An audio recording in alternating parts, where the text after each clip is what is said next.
One जमिनीचा प्रश्न मार्गी लागणार, जिल्हाधिकारी सुरगाड्यात। किसान सभेच्या लॉंग मार्चला यश, प्लॉटधारक नवरा बायको हजर झाले सुरगाड्यात। सुरगाणा वन जमिनीच्या प्रश्नावर अखेर मोठी हालचाल सुरू झाली आहे।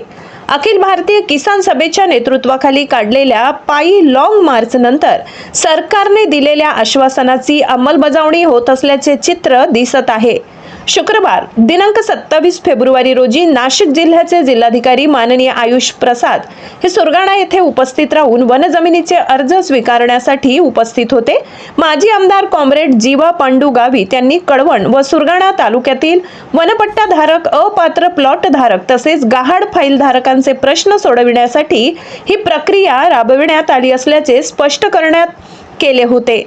त्यामुळे अनेक वर्षांपासून प्रलंबित असलेल्या वनजमिनीच्या प्रश्नाला दिलासा मिळण्याची शक्यता निर्माण झाली आहे। यावेळी प्रत्येक प्लॉट धारक नवरा बायको एकत्रित सुरगाणा येथे उपस्थित राहून आपले अर्ज वैयक्तिकरित्या जिल्हाधिकाऱ्यांकडे जमा केले।